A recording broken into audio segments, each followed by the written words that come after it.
we have as humans. We have something that no animal has. And what it's called is imagination. And what imagination allows you to do, it allows you to see it before it actually happened. What I mean by that is I need you to go 10 years into the future, 20 years into the future, and I need you to see yourself actually becoming the person you want to be.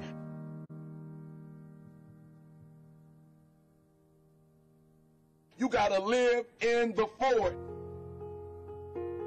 Block the whole world out. Put some music on, some classical music, right? The piano if you need to. I don't know what you need to listen to, but I want you to take 30 minutes.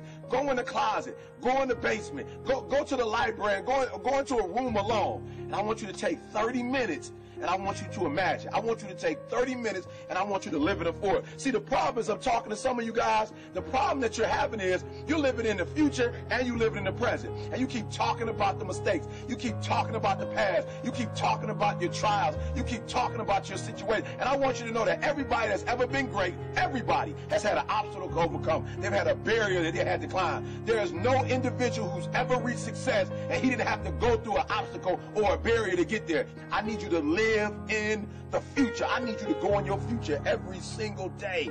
I need you to go in your future. I need you to see what you're going to be. Listen to me. What you are to be, you are now becoming. And so you got to use your imagination. And your imagination has to take you beyond the pain. Your imagination has to take you beyond the trouble. Your imagination has to take you to the next level. We had to see ourselves there long before it happened. The second tool is we got to embrace faith. I have to have faith to believe that the thing that I see, keep seeing what you're not now, but what you're going to be. Sometimes it's going to be hard. Sometimes you're going to look all around you and nowhere do you see success. Nowhere do you see anything that remotely looks like success. But you got to embrace. Number two, you got to embrace the faith. You got to believe that although it's not happening right now, if you keep pressing, if you keep pushing, guess what? One day is going to be your day. That's right. I need you to say that with me. One day is going to be your day.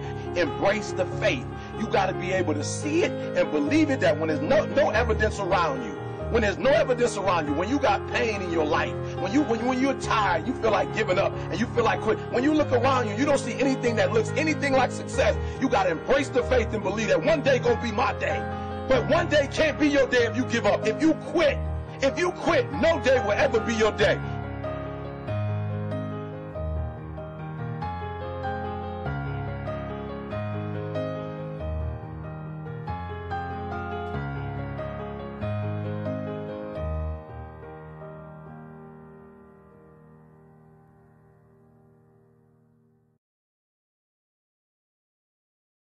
What is it that you looked at some point in time and you decided that you couldn't do it, that you talked yourself out of it? If you're waiting on your next door neighbor to make it happen for you, it may not happen. If you're waiting on your mother or your father, they may be so ancient in their thinking that they don't understand this opportunity that you have. And if you're waiting on them, it may never get done. You don't beg average people to be phenomenal. You don't beg good people to be phenomenal. You just are phenomenal and you will attract phenomenal. What reason can you remember that you can call on, that you can reach on, that can make you get back up? Find that reason. If you're not where you are, if you're not where you want to be, if you don't have what you want to have, if you're not where you think you should be at this particular place, it has nothing to do with the system, but it has everything to do with the fact that you're not making the sacrifice. I want you to make that dream become a reality, because if you don't, you will be working for somebody else to make their dreams become a reality.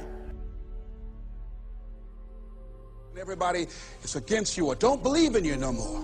And let me tell you something, that's a lonely feeling. It's a lonely feeling, particularly people that you're doing it for.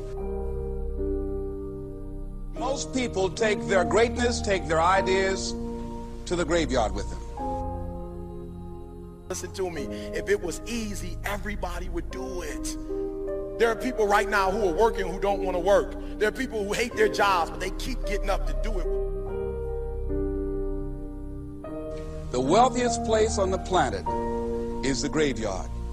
Because in the graveyard we will find inventions that we never ever were exposed to. Ideas, dreams that never became reality. Hopes and aspirations that were never acted upon. Question is, what are you going to do with your time? What drives you? And greatness is a lot of small things done well. Day after day, workout after workout, obedience after obedience, day after day. Doesn't take any motivation, any drive in order to stay down there on a low level. But it calls on everything in you. You have to harness your will to say, I'm going to challenge myself. I mean that what you did last week don't count. Today is the only important day. There are 86,400 seconds in a day, and how you use those are critical. You got 86,400 today, and what you do today is going to cement who you are. Nobody's going to talk about what you did last week. That the biggest enemy you have to deal with is yourself. There's an old African proverb that says, if there's no enemy within, the enemy outside can do us no harm. You have this opportunity of a lifetime. It means absolutely nothing if you don't take advantage of it in the lifetime of this opportunity. I got a saying that when life knocks you down, try and land on your back, because if you can look up, you can get up. If you want a thing bad enough to go out and fight for it, to work day and night for it, to give up your time, your peace, and your sleep for it, if all that you dream and scheme is about it, and life seems useless and worthless without it. See, it's time now. If you want to make this your decade, you've got to start saying yes to your life. You've got to start saying yes to your dreams, yes to your unfolding future, yes to your potential.